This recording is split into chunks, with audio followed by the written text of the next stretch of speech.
네, 안녕하세요. 오늘은 비즈니스 모델 스키마, 비즈니스 모델 설계도라는 특별 강좌의 7번째 시간입니다. 다시 한번 저희 강좌에 관한 전체 개요를 잠깐 좀 말씀드리면은 제일 첫 번에 왜 비즈니스 모델 스키마라는 게 왜 필요하느냐, 지금 그러지 않아도 비즈니스 모델에 관한 그런 용어가 아주 범람하고 있는 그런 상황에서 또 비즈니스 모델 스키마라는 게 왜 필요하냐 하는 그 배경을 설명을 드렸고, 기존의 것에 많은 것 중에서도 특히 가장 설득력 있고 많이 지금 널리 지금 전 세계적으로 퍼져나가고 있는 이 비즈니스 모델 캔버스 하고의 그런 차별성이 있어서 비즈니스 모델 캔버스가 직관에 의한 모델이라면은 우리 비즈니스 모델 스키마는 이론에 기초한 모델이다. 어떤 이론이냐? 이익을 추구하는 동태 이론이라는 다이나믹 시어리 오브 프로핏 시킹이라는 이론에 기초한 비즈니스 모델이다라는 차별성을 갖다 지니는 겁니다. 그래서 지난 시간까지는 왜 비즈니스 모델 스키마가 요구된 시대적 배경과 그것이 필요로 하는 이론에 관한 것을 집중적으로 설명을 드렸습니다.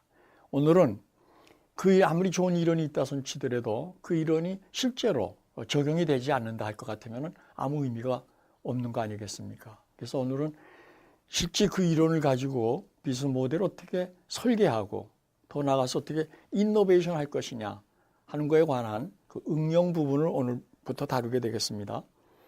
그래서 오늘 응용 부분에서 첫 번째 해당하는 비즈니스 모델 디자인과 이노베이션에 관한 프로세스가 어떻게 이루어지느냐 하는 그 과정을 이론에 견지해서 이론의 순서에 밟아가면서 오늘 좀 다뤄보도록 하겠습니다. 본격적으로 비즈니스 모델 디자인과 이노베이션 프로세스를 다루기 앞서서 다시 한번 다이나믹 시어리 오브 프로핏 시킹이라는 이론이 지니는 기본적인 특성, 기본적인 개요를 다시 한번 상기시켜 드리면서 오늘 강의를 갖다가 시작하도록 하겠습니다. 이미 누누이 말씀드렸습니다만은 이익을 추구하기 위한 이론이 뭐냐? 이익이란 게 어떻게 얻어지느냐? 사업을 통해서 얻어지는 겁니다. 사업은 뭐냐? 사업은 누누이 말씀드린 사업의 백본은 두 군데입니다. 두 군데입니다. 하나는 니즈 사이드하고 하나는 기업 사이드입니다. 니즈 사이드와 기업 사이드에서 하나의 비즈니스에 관한 기본적인 백본이 이루어지는데 거기에 영향을 주는 가장 큰 그런 환경 요인이 무엇이겠느냐. 모든 환경에 대한 환경 요인을 우리가 중히 여겨야 되는 것은 당연한 일입니다. 특히 요즘처럼 환경 변화가 극심한 그런 상황에서는 더더욱 그렇습니다. 그러나 모든 환경 요인에 대해서 다 똑같이 중요하게 다뤄야만 되겠느냐.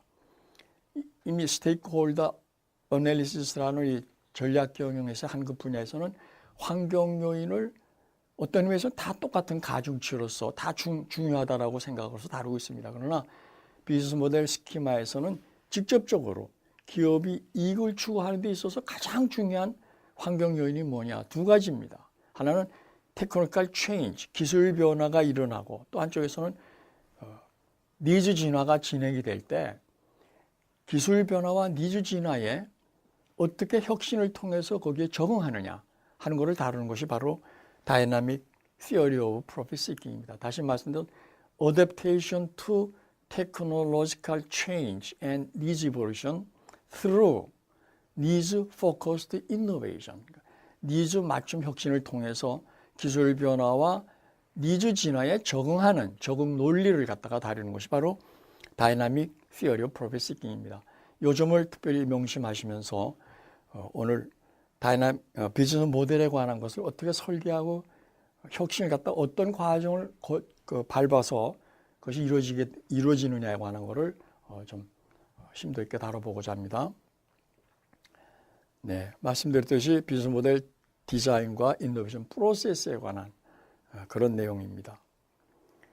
이건 우리가 누누이 다뤘던 모델입니다. 좀 전에 말씀드렸듯이 기초의 기업 역량을 가지고 기중의 환경 변화와 기술 변화에 대해서 니즈 진화가 어떻게 일어나며 그 니즈 진화를 기업 레벨에서 니즈 포커스 이노베이션을 통해서 그 니즈 진화 단계마다마다에서의 익스플리sit 니즈, 그러니까 지불 의향을 갖는 그런 니즈를 어떻게 충족시킬 것이냐, 그 충족시키는 정도가 얼마나 우수했느냐 하는 그 우수성의 적응 우수성의 정도에 따라서 기업 이익이, 사업 이익이 좌우된다라는 이 기본 도식입니다. 이것은 여러분들 아마 머릿속에 이미 각인이 되어 있을 것으로 생각하고 아직 안 되어 있는 분 꼭 머리 좀 넣어주시기 바랍니다. 이 복습입니다. 지난번에 한 두 번에 걸쳐서 말씀드린 것은 인간의 모든 니즈는 잠재되어 있습니다. 잠재되어 있는 그 니즈가 충족시키려면 충족시키는 조건이 두 가지가 밑에가 돼요. 첫째는 뭐냐? 갖춰본 소득으로 그걸 충족시킬 만한 구매력이 고객에게 있어야 됩니다. 그래서 환경 변화, 특히 경제 환경 변화로서 경제 성장이 됨에 따라서 개인의 입장에서 보면, 고객 입장에서 보면은 가처분, 디스포자블 인컴이 생김으로써 레이턴트 니즈는 웨이팅 니즈로 바뀌게 되는 겁니다. 웨이팅 니즈는 뭐냐? 퍼체이징 파워를 갖고 있는 니즈다. 구매력을 지닌 니즈다. 그러나 이 구매력을 지니고 있다 손 치더라도 기술력이 없을 때는 아직도 기다려야만 되는 겁니다. 그런 의미에서 웨이팅이다라는 말 갖다 썼습니다. 자, 웨이팅 니즈가 있을 때, 구매력을 지닌 니즈가 있을 때 기술 변화와 기술 혁신이 일어납니다. 그러면은 드디어 이 웨이팅 니즈는 충족시킬 수 있는 기술력도 갖게 되는 겁니다. 다시 말씀드리면 구매력과 기술력을 지닌 니즈를 실제 니즈입니다. 이 니즈는 충족시킬 수가 있는 겁니다. 고객 입장에서 보면. 근데 액츄얼 니즈가 형성이 됐을 때에도 액츄얼 니즈로 하여금 willingness to pay를, 지불 의향을 기업이 제공하는 제품이나 서비스나 솔루션에 대해서 구매 의향 혹은 지불 의향을 갖게 하는 그런 그 활동이 바로 뭔가 하면은 니즈 포커스드 이노베이션입니다. 니즈 맞춤 혁신을 통해서 고객으로 하여금 지불 의향을 갖게 촉발시켜주냐, 지불 의향을 촉발시키느냐, 촉발시키면 그것이 익스플리sit 니즈가 되고 촉발시키지 못한 이제 그냥 무관심 니즈로 되는 겁니다. 무관심 니즈는 아무리 그 니즈가 강하고 커다 손치더라도 기업의 경우에는 아무 의미가 없는 거죠. 왜? 자기 자사의 그 제품이나 서비스, 솔루션즈에 대해서 아무런 지불량을 내보이지 않기 때문에 겁니다. 그런 의미에서 익스플리sit 니즈야말로 익스플리sit 니즈가 오직 유일한 궁극적인 기업의 입장에서 보면은 수익의 레뷰의 원천이 되는 겁니다. 그걸 이미 다룬 바 있고, 다시 그러면 이 니즈 포커스드 이노베이션을 하기 위한 기업에서 이루어지는 건데, 기업에서 어떻게 이루어지느냐, 그걸 우리가 어떻게 이해해야 될 것이냐 하는 것을 폼 파워 시어리를 통해서 설명을 드렸습니다. 폼 파워는 것은 이미 설명드린 바와 마찬가지로 물리학의 파워 개념을 빌려다가 기업 파워, 이익을 캐내는, 이 익스플리sit 니즈를 캐내는 기업의 역동적 힘, 이것을 기업 파워라고 우리가 define, 정의를 할 때 그 기업 파워의 핵심 드라이버가 뭐냐 하는 것을 폼 파워 시어리를 통해서 이렇게 내보이는 겁니다. 폼 파워는 폼 사이즈와 솔루션즈 핏과 프로세스 핏, 기초에 그거에다가 기중에 이노베이션과 그로스 벡터가 반영이 된 게 바로 폼 파워다. 근데 이노베이션과 그로스 벡터는 것은 일정 기간 동안의 성장 방향에 부합하는 이노베이션, 이런 뜻입니다. 근데 기업은 성장 방향 어디다 맞춰야 되느냐? 길게 보면, 단기적으로는 뭐 아닐 수 있습니다만은, 길게 보면, 중장기적으로 보면 니즈 진화의 방향을 못 맞추는 기업은 도태되게 되어 있는 겁니다. 이것은 우리가 오늘도 확인할 수 있고, 어제도 또 그저께도 얼마 확인할 수 있는 겁니다. 노키아가 잘 나가다가 기술 변화에 대해서, 기술 변화, 니즈 진화에 대해서 적응을 못한 겁니다. 소니 워크맨 마찬가지입니다. 우리나라의 아이리버 마찬가지입니다. 잘 나가다가 새로운 기술 변화와 니즈 진화가 일어날 때 거기에 어댑테이션을 잘 못했기 때문에 결국은 도태된 겁니다. 자, 이것은 이미 복습의 차원에서 다시 한번 말씀드린 내용이고요. 자, 이제 환경 변화가 우리 기업 산업 시스템에 어떤 충격을 주느냐 하는 것을 그림으로 내보인 겁니다. 환경은 이미 많은 그 분들이 알고 계시듯이 보통 패스트 애널리시스 그래갖고 정치적 환경, 경제 환경, 사회적 환경, 기술 환경 이렇게 얘기를 합니다만은 여기서는 이콜로지컬 엔바이런먼트, 우리 지금 환경 보존에 관한 문제가 전 지구적 이슈로 지금 등장하고 있고 더구나 자연 자원에 관한 특히 셰일가스가 일어나면서 지금 유가와 셰일가스 간의 이거 자원 그 타입 간의 지금 그런 하나의 그 경쟁 구도랄까 이렇게 올라가고 있는데 페스타로서 이런 요소까지 더 추가를 했습니다. 이런 것들이 산업 시스템, 특정 산업 시스템에 어떻게 충격을 주느냐. 크게 충격으로는 세 가지겠죠. 제일 처음에 고객 사이드에, 고객 시장에 충격을 주고 경쟁 구조에 영향을 주고 요소 시장에 충격을 갖다 주게 되어 있는 겁니다. 이럴 경우에 이 환경 변화에 관한 거를 인지하는 것은 비즈니스 모델 스키마를 설계할 때뿐만 아니라 특히 이노베이션을 행할 때 대단히 중요한 요소이기 때문에 산업 분석이 상당히 심도 있게 이루어집니다. 산업 분석이 심도 있게 이루어져야 된다는 의미는 뭔가 하면은 이제까지 이 해당 산업이 누구에서 이렇게 주도되어 왔느냐. 어느 기업이 흥했다가 사라지고 또 다른 기업이 이렇게 해왔느냐. 그때 어느 타이밍에, 어느 경우에 그런 것이 생겼느냐는 것을 알 필요가 있고, 그 앞으로 환경 변화 중에서 가장 그 니즈 진화를 촉발할 요소가 바로 뭐냐 하는 거를 갖다가 파악하고 인지하는 게 굉장히 중요합니다. 그리고 현재 이렇게 돼 있는 그 산업 경쟁 구도에 대해서 이런 그 산업 환경 요인이 충격을 줌으로써 어떤 변화가 어떻게 변모될 것이냐 하는 것이 굉장히 중요한데 여기서 가장 중요하다고 생각하는 게 바로 뭔가 하면은 다음 단계, 다음 니즈 이볼루션, 다음 니즈 진화 단계에서 어떤 니즈 요소가 어필 속성으로 등장하느냐 하는 거를 파악하는 게 굉장히 중요합니다. 무슨 얘기냐면은 아주 쉬운 예를, 눈이 똑같은 얘기를 들어서 예를 들면 미안합니다만은 노키아가 피처폰을 했을 때는 보이스 베이스입니다. 보이스 베이스의 모빌리티라는 음성의 기동성을 기동성이라는 것이 아주 어필 속성으로 작용하는 그 패러다임 하에서 노키아는 대단한 그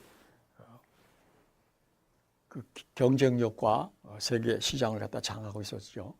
이것이 어플리케이션 베이스로 옮아가는 새로운 어필 니즈 속성으로 등장할 때 거기에 적응 못한 결과가 아주 비참한 결과를 갖고 오게 된 겁니다. 마찬가지입니다. 워크맨도 아날로그 타입에서는 가장 기가 막힌 그런 오디오 디바이스 장치였지만은 이것이 디지털로 나와서 MP3로 옮아가는 이 과정에서 MP3라는 새로운 기술 변화와 그에 따른 니즈 진화에 정하는 데서 실패해갖고 소니 자체가 아주 막강했던 소니 자체가 흔들흔들할 정도의 그런 충격을 갖다 받은 겁니다. 워크맨이 도태됨으로써. 한편 워크맨을 갖다가 그런 그 충격에 몰아넣었던 한국의 아이리버 어떻게 됐느냐. 한 4, 5년간 아주 전 세계를 풍미했습니다. 왜냐하면 워크맨을 갖다 완전히 대체시키면서.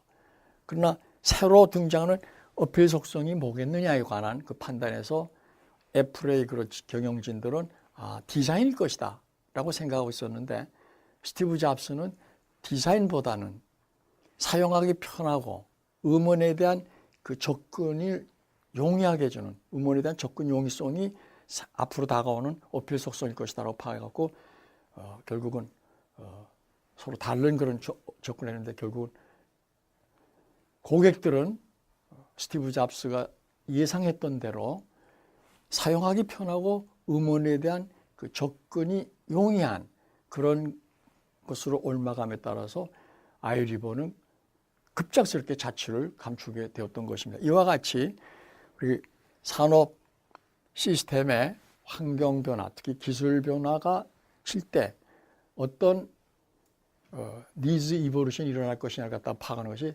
산업 분석이 앞으로는 산업 분석의 가장 핵심적인 그런 그 분석 대상이 돼야 되고 분석 내용이 돼야 된다라고 생각을 합니다. 하나 예를 들어 보겠습니다.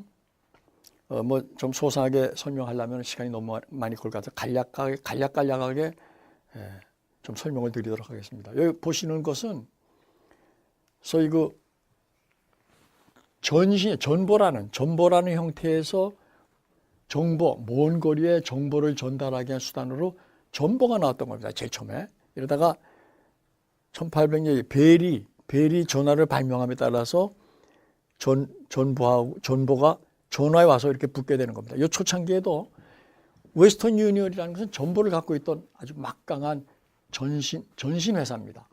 당시 시장 마켓에서 90불을 갖다 주고 있었는데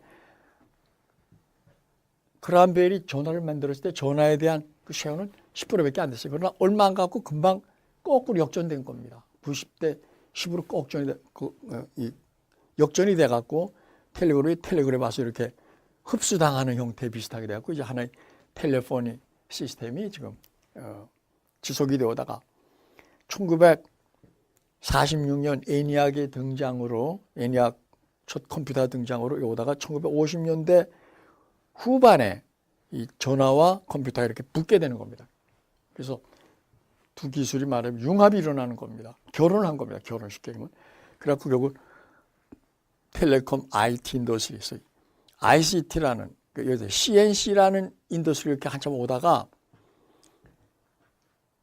1990년대에 이르면서 이것이 분화되기 시작을 합니다. 그러니까 인터넷 산업과 모바일 인더스트리와 소프트웨어 인더스트리 하면서 많은 그 방송, TV, 라디오, 뉴스페이퍼 등 매스 미디어가 여기서 이렇게 융합이 되면서 산업이 융복합되어 가는 이런 모습을 갖다 보시는 겁니다. 이 과정에서 이걸 이렇게 일로 가게끔 산업을 이렇게 융봉합시켜 나가는 그 원동력이 뭐였느냐? 1960년대, 70년대에 걸친 ESS 일렉트로닉 스위칭 시스템이라는 이런 그 ESS 혁명입니다. 혁명이란 말을 너무 많이 붙이는 것 같지만은 이때의 충격은 혁명이라고 불릴 정도의 아주 기존 것을 완전히 이렇게 뒤집어엎는 리플레이스, 대체시키는 그런 그 기술 변화입니다. 80년대 옵티컬 파이버 리보루션, 광섬유입니다. 그다음 셀룰러 리보루션, 2000년 전후한 인터넷 리보루션, 그 2010년, 2008년 이후에 스마트 리보루션, 지금 2010년, 12년, 15년 인터넷 오브 띵스라는 사물 인터넷으로 이렇게 옮아가면서 지금 지난 한 여거 백한 몇십 년 동안의 전신에서 전기통신, 정보통신, ICT 산업으로 이렇게 사업 모습을 이렇게 바꿔가면서 이렇게 진화되어 온 이것을 갖다 우리 한번 볼 수 있는 겁니다. 이것을 우리가 쉽게 이해할 수 있듯이 결국은 한 산업을 변모시킨 것은 뭐냐? 기술 변화들입니다. 이런 기술 변화들. 이런 기술 변화들. 그런 기술 변화에 대해서 만약에 니즈가 없다면 이런 기술 변화가 빛을 발할 수가 없겠죠. 니즈가 잠재되어 있을 때 이런 기술들이 나왔고 그 니즈를 웨이팅 니즈로 바꿔주고 그 웨이팅 니즈를 액츄얼 니즈로 바꿔줌으로써 이게 된 겁니다. 같은 액츄얼 니즈가 형성되어 있을 때 어느 국가, 어느 기업이 니즈 포커스드 이노베이션을 통해서 이런 혁신 기술을 자기 것으로 화했느냐. 뒤집어 얘기하면은 이런 기술 변화에 대해서 니즈 포커스드 이노베이션을 통해서 어떻게 잘 적응했느냐. 잘 적응했다는 얘기는 이 기술에 편승했느냐 혹은 이 기술을 주도했느냐 하는 얘기입니다. 이런 기업들, 그런 국가들이 결국은 이런 그 산업 발전에서 이 산업을 이렇게 주도하는 그런 그 역할을 맡았던 겁니다. 예를 들면은 1970년대 들었으면서부터 과거에는 일렉트리시티입니다. 일렉트릭 스위칭 시스템, 전기 교환 시스템이었는데 전기 교환 시스템으로 가장 어드밴스된 게 크로스바라는 일본의 제품이었습니다. 일본 시스템입니다. 이것이 70년 들었으면서부터 일렉트로닉 스위칭 시스템, 전자 시스템, 전자교환 시스템 혁명을 일어나는데 이것을 가장 아주 혁명 기술의 이점을 최대한 향유한 나라가 바로 불란서하고 한국입니다. 이 뒷 배경을 설명드리면 굉장히 우리나라가 어떻게 이 전자산업이 크게 됐고 또 전자산업과 관련되면서부터 반도체 산업이 일어나고 그에 수반한 여러 가지 전후방 산업들이 이렇게 일어나게 됐느냐 하는 것은 좀 설명을 좀 필요한 거기 때문에 그냥 여기서는 생략하도록 하겠습니다. 아무튼 ESS 혁명을 통해서는 불란서하고 우리 한국이 굉장히 재미를 본 그런 그 나라입니다.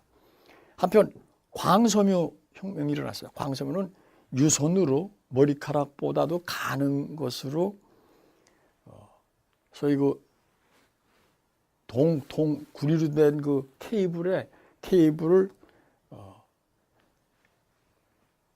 그 효율에 한 2,000배 이상의 그런 그 캐파와 그 품질을 갖다가 가져오는 이런 그 광섬유입니다. 이 광섬유 그 혁명 기술이 제일 그 어필하는 데가 어디겠습니까?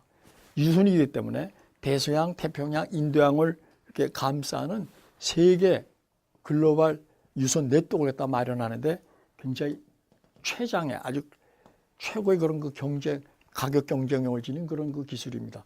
이거를 제일 먼저 이거에 대한 그 수혜랄까 그 기술 이점을 갖다가 최대한 향유한 나라가 바로 미국이고 영국이고 일본입니다. 이것은 뉴욕과 런던과 동경을 잇는 하나의 그런 그 옵티컬 파이버에 의한 글로벌 그 와이어 라인 네트워크를 갖다가 이렇게 갖추면서 했던 겁니다. 물론 이것은 이제 그 위에 모바일이 나오고 특히나 이 GPS 이 인공 그 통신 위성이 나오고 이러면서 굉장히 좀 많은 그 혁명 기술의 메리트가 좀 쇠락하게 됐습니다만 아직도 쓰이고 있는 겁니다. 자, 90년대 들어서면서부터 특히 80년대 중반서부터 90년대 들어서면서부터 셀룰라 혁명이 일어납니다. 미소 양극 체제하에서 오직 군사용으로만 쓰던 무선 통신이 소련 연방이 무너짐으로써 상업적 목적으로 활용되기 시작하면서부터 군 통신에만 쓰이던 무선 통신이 일반 상업적 기업과 산업용으로 활용이 되면서부터 엄청난 충격을 갖다 가져오게 된 거예요. 이것이 모바일 인더스트리를 갖다 형성시키고 그에 따라서 소프트웨어 산업도 이루어지고 그러면서 2000년대 맞아갖고 인터넷 혁명이 일어난 겁니다. 자, 셀룰라 혁명은 이미 알고 있듯이 가장 셀룰라 혁명의 그 만약 수혜 기업은 노키아입니다. 그 다음에 기존 쭉 군 통신 시절에 무선을 담당하고 있던 모토로라, 그 뒤이은 삼성이 크게 본 재미를 봤고 인터넷 혁명이 일어나면서부터는 시스코 그 하드웨어 라우터를 갖다가 공급하는 시스토가 아주 거대 기업으로 컸고 그 다음에 소프트웨어를 다룬 야후와 구글이 동시에 컸던 것이고 이후에 쭉 2008년 스마트 인터넷 혁명이 더 전 세계로 보급되고 스마트 혁명 그 다음에 요즘 IoT가 오면서 지금 마이크로소프트라든가 구글, 야후, 애플, 삼성 그 다음에 여기 표시는 안 되어 있습니다만은 요즘 그 페이스북 뭐 우리가 많이 지금 쓰고 있는 그런 것들이 지금 하나의 그런 거 강자로 들은 겁니다. 이런 강자가 어떻게 등장했느냐?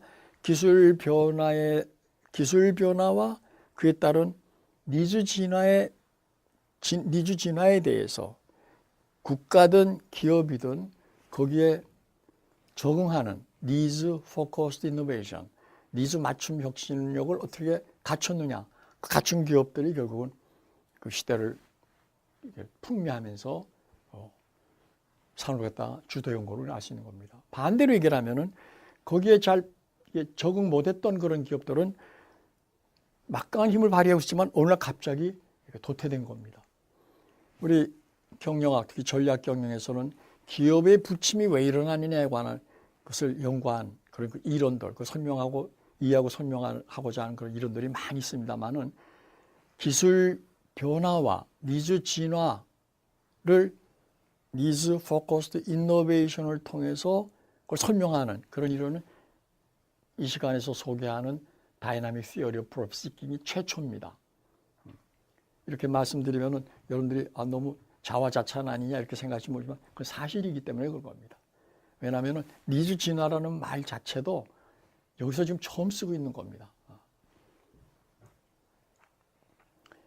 자, 이제까지 말씀드린 것을 다시 한번 여러분들에게 좀 각인이 됐으면 하는 그런 기대를 갖고 좀 말씀드리고자 합니다. 이것은 뭔가 하면은 산업은 한때 어떤 산업은 사양산업이다 이라고 말했습니다. 사양산업이라는 말은 사실 엄격한 의미에서 보면은 존재한다라고 볼 수가 없네요. 산업은 계속 진화하는 것이 사양산업. 물론 어느 한 단계에 있던 산업이 그 모습은 아니에요. 그러니까 그걸 보면은 진화지만은 그 산업 자체가 지닌 어떤 특성은 계속 진화하는 겁니다. 어떤 식이냐? 다른 산업, 다른 기술과 융복합을 이렇게 거쳐가면서 다른 산업을 이렇게 자꾸 업그레이드 컨버징 돼가는 그런 과정이 있는 것이 무슨 산업은 사양산업이다. 그렇기 때문에 우리 손 놔야 된다. 이거 곤란합니다. 대표적인 얘기가 우리나라 섬유산업입니다. 벌써 1970년서부터 계속 섬유산업은 사양산업이다. 근데 지금도 세계적으로 섬유산업은 사양산업이 아닙니다. 계속 진화해 가는 겁니다. 왜? 새로운 기술 변화에 대해서 새로운 니즈가 자꾸만 이볼브 되기 때문에 한 산업은 정체되지 않고 계속 올라가고 있는 겁니다. 그거를 지금 보여주고 있는 겁니다. 어떻게 올라가냐? 크게 세 가지 타입입니다. 이것도 지난번에 잠깐 다시 한번 말씀드리겠습니다. 테크노 에코노믹 패러다임이라는 말을 좀 이해부터 좀 다시 한번 새롭게 해주시면, 테크노 에코노믹 패러다임이라는 말은 테크놀로지와 경제가 어떻게 서로 인터액션 하느냐, 인터릴레이티드 돼 있고 어떻게 인터액션 하느냐는 그 인터액션하는 틀을 갖다가 우리가 테크노 에코노믹 패러다임이라고 우리가 이렇게 말할 때, 정의를 할 때, 거기에는 그 안에서 그래서 많은 기술 시스템들이 바뀌어갈 수 있습니다. 도식해서 말씀드리면 동일한 테크놀로지컬 시스템 내에서도 결국은 니즈가 바뀌어갈 수가 있는 겁니다. 뭔가 하면은 동일한 그 기술 시스템 내에서도 아직 미충족된 기본 속성이라든가 또 미충족된 어필 속성을 충족시키는 그런 그 혁신이 나왔다. 그럼 그 혁신에 의해서 이 테크니컬 시스템, 기존 그 기술 시스템은 점점 엔리치되고 모디파이 되고 리파인 되는 겁니다. 그런 와중에 또 이거가 전혀 다른 새로운 기술 혁신이 디스럽티브 이노베이션에 의해서 등장할 수가 있습니다. 그러니까 디스럽티브 이노베이션에 따라서 기술 시스템이 이렇게 바뀌어 나가게끔 할 때, 바뀔 때 결국은 니즈도 바뀌는데, 이 경우가 굉장히 소폭 진화라면 이건 대폭 진화로 이해될 수 있는 겁니다. 이렇게 하나의 테크니컬 시스템이 또 전혀 다른 시스템으로 이렇게 대체돼서 갈 때, 이때도 기업 간의 부침, 아까 falls and rise of form, 기업들이 왜 흥망성쇠가 일어나느냐는 걸 설명해 전에 도식이 되는 겁니다. 근데 더 큰 것은 테크노 이코노미 패러다임이 있을 때 이 패러다임, 테크노 이코노미 패러다임은 전혀 다른 패러다임으로 올라가는 겁니다. 마치 피처폰 패러다임에서 어플리케이션, 앱 베이스드 그런 그 패러다임으로 올라갈 때, 그 올라가게 하는 그거는 빅뱅 혁신에 의해서 니즈가 퀀텀 이볼루션 하는 겁니다. 이런 경우에는 거의 대부분의 경우, 아주 특이한 경우를 빼고는 거의 대부분이 이때 이걸 주도하던 기업들이 되게 밀려나는 겁니다. 새로운 패러다임을 준 기업들이 지금 여기를 주도하게 되는 겁니다. 이것이 바로 지금 ICT 혁명, 특히 2000년을 전후한 ICT 혁명, 그 다음에 특히 2010년 이후에 지금 전개되고 있는 인터넷에서 사물 인터넷으로 올라가면서 지금 점점 더 가속화되는 기술 변화, 그 기술 변화와 연관을 맺고 바뀌는 고객들의 니즈 이볼루션, 이것이 점점 가속화되면서 예상할 수 없는 테크노 에코노믹 패러다임 자체가 확 바뀔 가능성이 굉장히 큰 겁니다. 이런 배경 하에서 지금 중국에 우리가 굉장히 어떻게 봐서는 상당히 좀 우습게 봤다라 그럴까요? 이런 거에서 이런 그 기회, 이런 그 기술 변화와 니즈 진화가 될 때 니즈 맞춤 혁신을 통해서 기회를 포착하는 이런 영향을 지닌 그런 기업은 후발국일지라도 혹은 좀 후진국일지라도 그걸 주기만 하면 세계적 강자를 부상할 수 있는 겁니다. 이것이 중국에서 뛰고 있는 샤오미라든가 알리바바 이런 생각 미처 못했던 이런 것들이 막 지금 떠오르는 겁니다. 이게 바로 우리가 기술 변화와 니즈 진화에 대해서 예리하게 관심을 갖고 계속 추적해야만 되는 이유인 겁니다. 조금 마이크로하게 한번 들어가 보면요. 자, 환경 변화에 대해서 기술 변화와 니즈 포커 이노베이션을 통해서 윌링스 투 페이가 과연 촉발이 됐느냐 안 됐느냐. 윌링스 투 페이가 촉발이 됐느냐 안 됐느냐 하는 얘기는 뭔가 하면은 어필 니즈 속성이라든가 기본 속성 ANA와 BNA가 결국은 촉발이 됐느냐 안 됐느냐 이 얘기입니다. 특히 새로운 어필 속성이 촉발됐느냐 안 됐느냐. 이게 됐다 그러면은 지금 요 단계에서 이런 그 니즈 포커스 이노베이션을 통해서 윌링스 투 페이가 촉발이 됐다 그러면은 이 니즈 자체는 이렇게 옮아가는 거예요. 이 니즈가 바로 뭔가 하면은 어필 속성과 베이직 속성을 갖는 익스플리짓 니즈입니다. 이 익스플리짓 니즈는 2단계에서 2단계로 옮아가고 또 요 단계에서 여기 또 다른 그런 그 인노베이션을 갖고 새로운 AN에서 D라는 것이 이렇게 등장하면 이거 역시 이게 이렇게 옮아가는 겁니다. 저도 말씀드렸지만 이렇게 옮아감에 따라서 전 단계에서의 니즈 진화 전 단계에서의 어필 속성은 그 다음 단계에서의 기본 속성으로 바뀌고 또 여기에서 일로 옮아가면 이건 역시 이렇게 기본 속성으로 바뀌면서 새로운 어필 속성이 등장하면은 그 전 단계의 어필 속성은 기본 속성으로 이렇게 바뀌어가면서 니즈는 진화하게 되는 겁니다. 왜? 새로 아무리 좋은 게 나왔다 하더라도 그 전 단계에서 고객이 원하던 바는 다 충족이 돼줘야 되는 겁니다. 그렇기 때문에 그 전 단계는 기본으로 다 충족이 된 상태에서 새로운 어필 속성이 추가될 때 고객은 비로소 그 새로운 것에 대해서 지불할 의향을 갖게 되는 겁니다. 이런 의미에서 보면은 인간의 니즈는 점점 계속 업그레이드 나간다고 볼 수 있는 겁니다. 특수한 상황이 벌어지지 않는 한. 자, 여기 다시 한번 말씀드리면은 새로운 어필 속성이 등장하면은 기존의 어필 속성은 기본 속성으로 바뀌면서 니즈는 이볼브 해 간다 하는 대목입니다. 여기서 잘 유념해 주시기 바랍니다. 자, 이제 본격적으로 좀 얘기를 하겠습니다. 오늘의 주제에 대해서 너무 앞에 장황하게 설명을 했지만 꼭 필요한 대목이기 때문에 말씀드렸던 겁니다. 자, 다이나믹 시어리 오브 프로핏 시킹에 기초해 갖고 환경 변화가 일정 기간 동안 봤을 때 어떤 기술 변화가 일어났으며 그 기술 변화와 더불어 어떤 니즈 이볼루션이 이렇게 어떻게 일어났느냐 하는 대목입니다.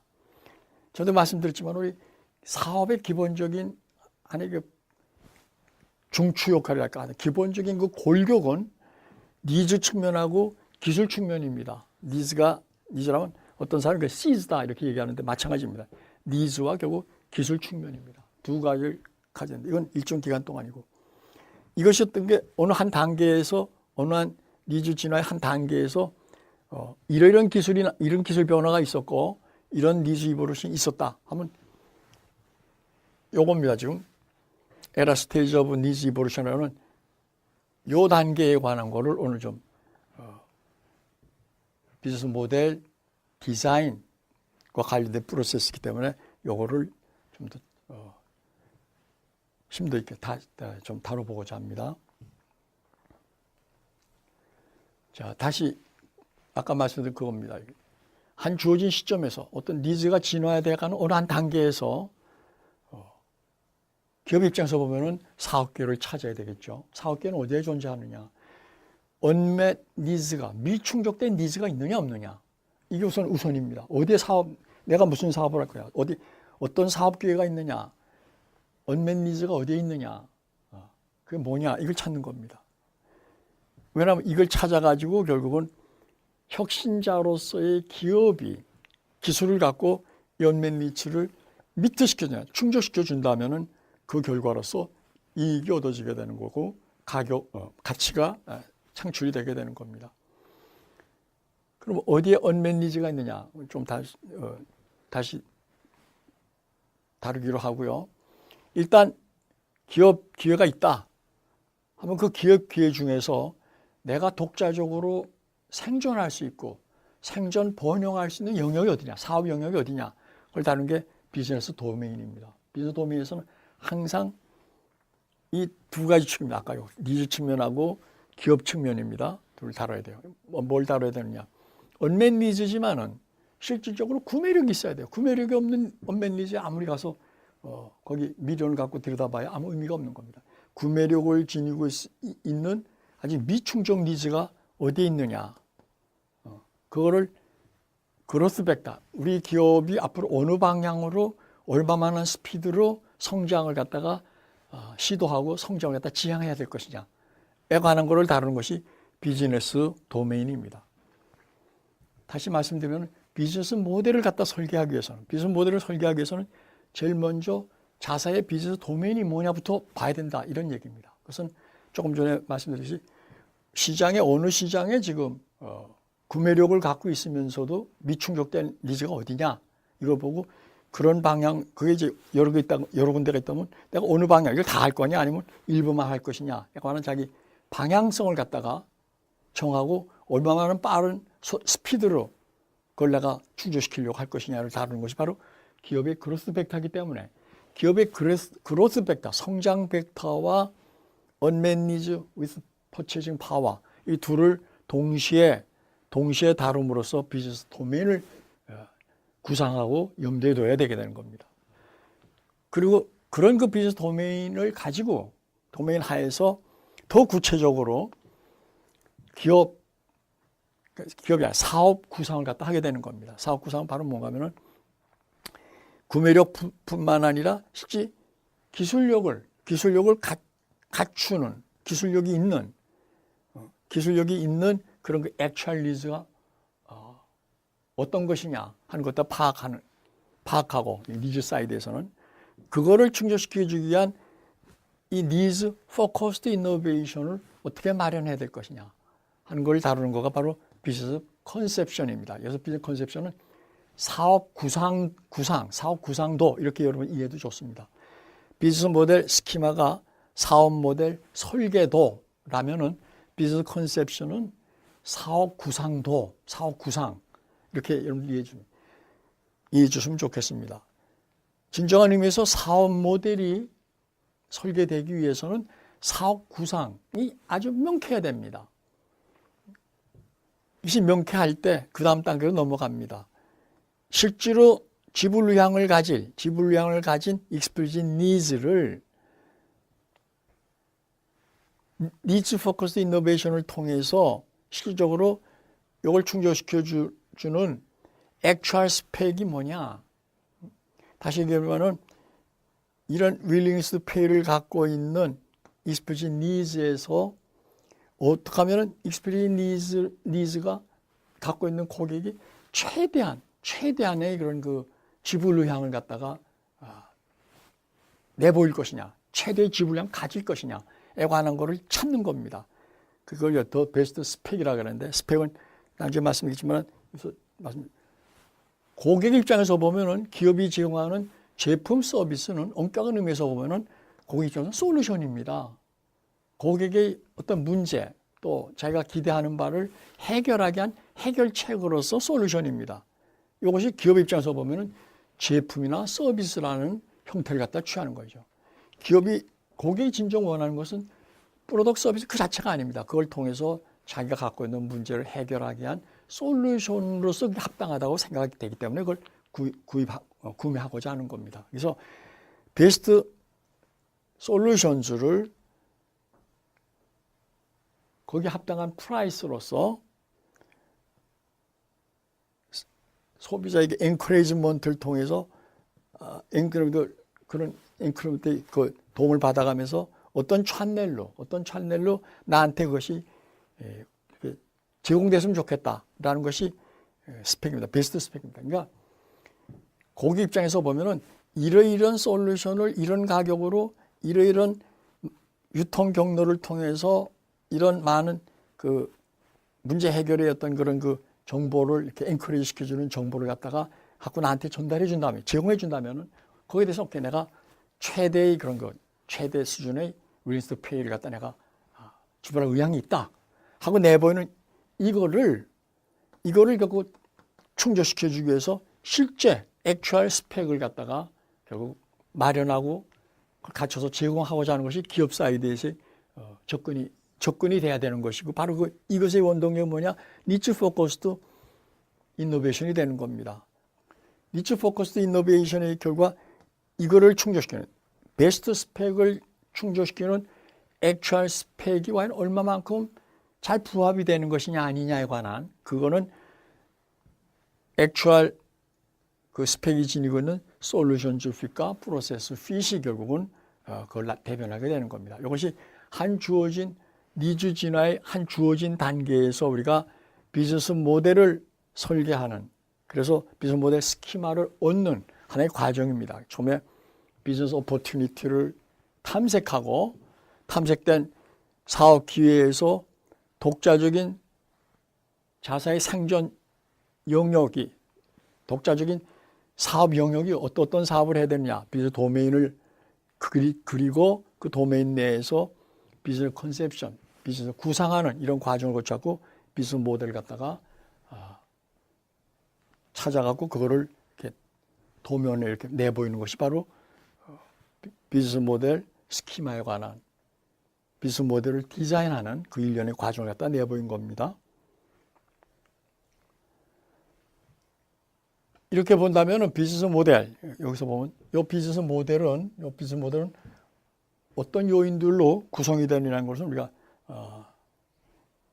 쉽게 얘기할 수가 있겠죠. 뭔가 하면 액츄얼 니즈 중에서 구매력을 갖는 익스플리시트 니즈를 기업 사이드에서의 제품이나 혹은 솔루션을 제공해 줄 때 비로소 윌링스 투 페이를 갖다가 갖게 되는 겁니다.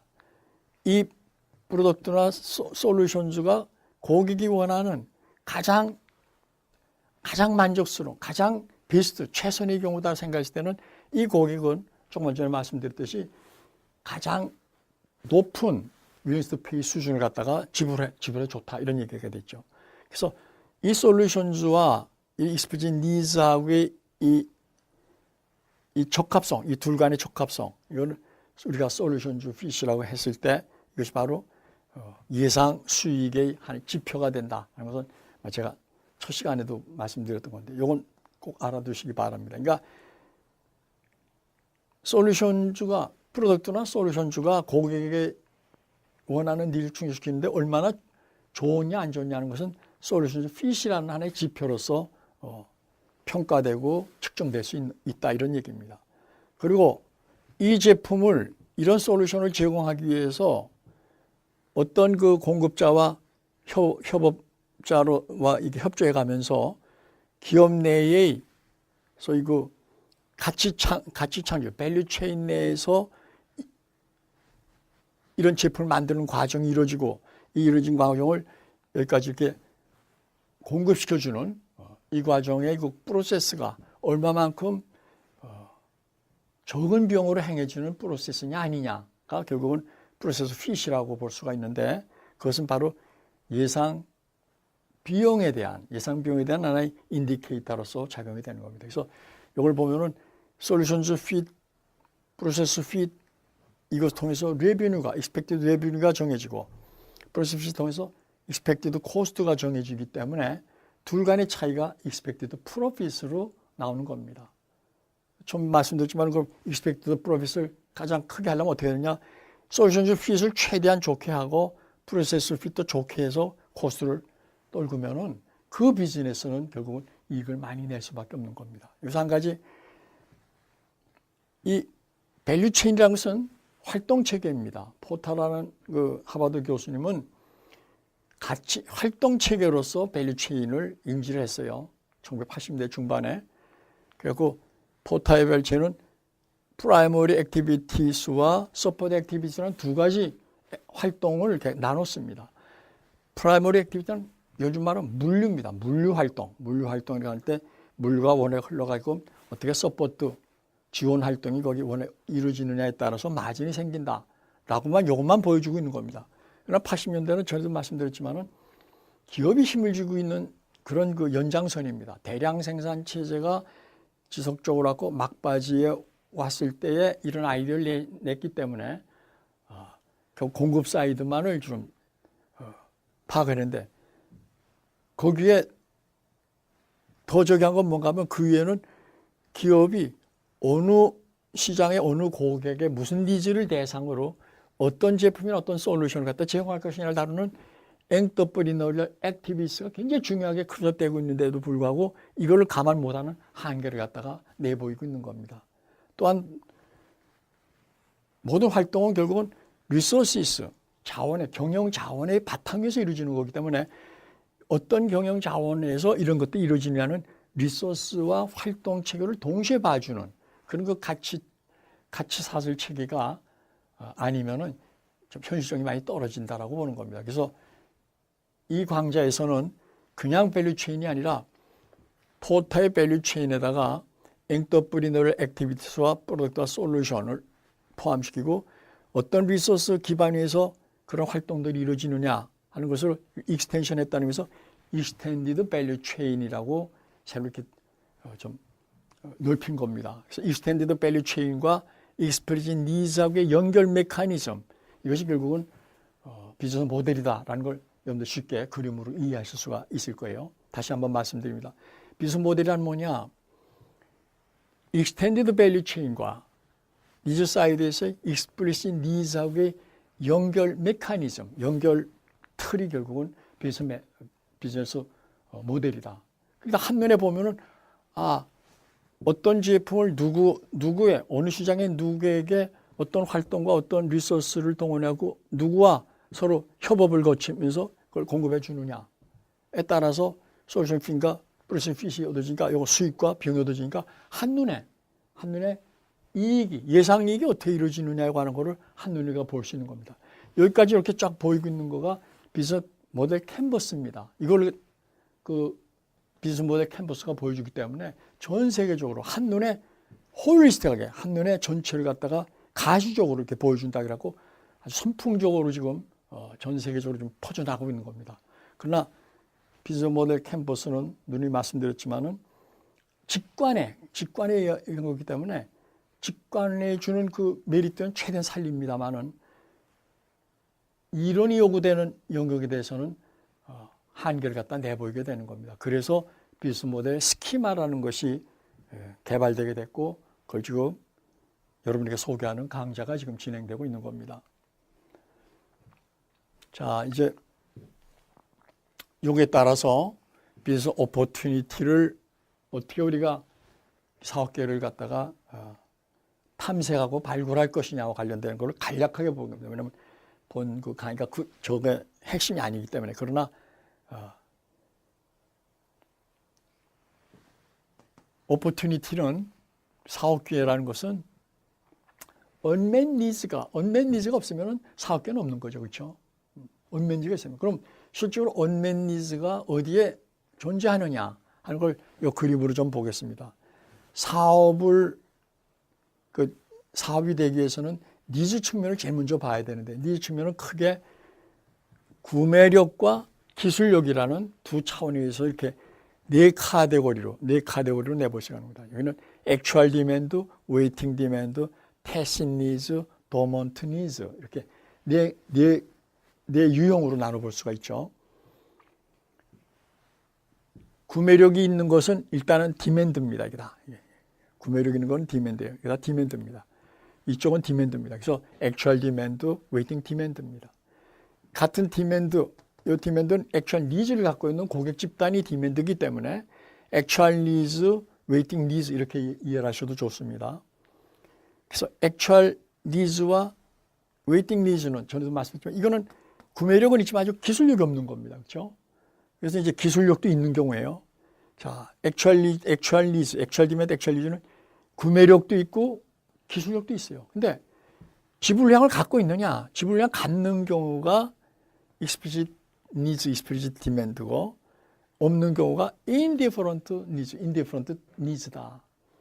이것은 실제로 구매를 갖다 이제 할 수 있는 구매를 하기 위한 그런 건 니즈고 이거는 구매할 능력은 다 있지만은 관심 없다 이런 얘기입니다. 이런 니즈예요. 그래서 actual needs는 explicit needs와 indifferent needs 두 개 합한 거라고 볼 수가 있고 이렇게 나눴을 때 unmet needs가 언제 존재 않느냐. explicit needs 중에서 아직도 어필 속성이 뭔가 충족이 안 되는 게 있다. 그럼 뭔가 하면 이게 100% 충족이 된다면은 난 여기까지 내가 지불량 갖겠는데 한 그 60%밖에 이게 안 된다면 한 40% 정도는 갭이 있는 겁니다. 그건 바로 뭐냐? unmet needs입니다. 충족이 안 된 니즈예요. 거기에 unmet needs가 있는 겁니다. 그래서 내가 사업 기회를 거기다 포커스를 맞춰서 사업 기회를 갖다가 찾을 거냐? 왜 뭐 때문에 어필 니즈가 아직 충족이 안 되고 있느냐? 그걸 충족시키기 위한 그런 그 니즈 맞춤 혁신을 통해서 내가 새로운 사업 기회를 발굴할 수도 있겠죠. 그다음 또 하나는 이 경우입니다. 무관심 니즈 중에서 왜 무관심을 갖게 되느냐? BNL이라는 건 100%가 충족이 되지 않으면 기본 속성이 100% 충족이 되지 않으면 아무도 관심조차 안 두는 그런 거기 때문에 도대체 기본 속성 중에 아직 미충족된 게 뭐냐? 그걸 충족시킴으로써